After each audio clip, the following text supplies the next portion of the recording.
This is Toyota Talks, and this is Brandon Lester. Come on over here. We are hanging out on the shores of Lake Guntersville, which I happen to know is your favorite lake on the entire planet. I do love this place. I grew up just up the road, just across the line in Tennessee, but I remember the first bass I ever caught here. I was 16 years old. This place is special to me. It really is. I remember where I was exactly. I remember the exact bait I caught it on. But this week on Guntersville, I mean, you had a great finish, but it almost feels like, and everything in fishing can always change, but it feels like, back in '06 and stuff like that, the way that we used to catch them a lot shallower. Then people started moving offshore.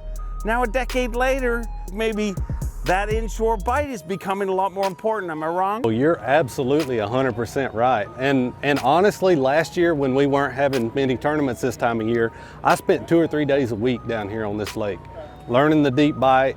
And I kind of started to see it last year. You could catch a lot of 2.5, 2 3/4, even 3-pound fish, but you didn't see a lot of those 4+ pound fish out deep. I think a lot of it has to do with fishing pressure nowadays. I think a lot of it has to do with the eelgrass also. It's good for it.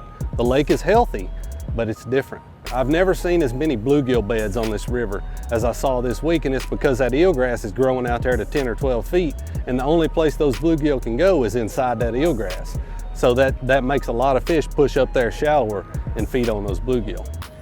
Is that to you what makes this sport the coolest sport out there? I mean, it never stops changing. It is cool, it stinks to a guy that's sort of a local here, because I remember the good old days out deep, man, when you roll up and you just throw whatever you want to out there, and the next thing you know, you got a 24 or 25 pound bag.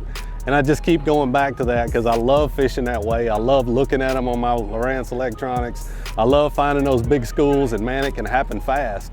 And you can still catch big bags that way here, but I'm gonna be coming over here and putting my time in learning that eelgrass bite, I promise you.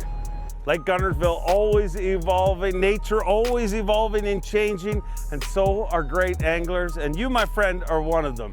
Brandon Lester, and this has been Toyota Talks.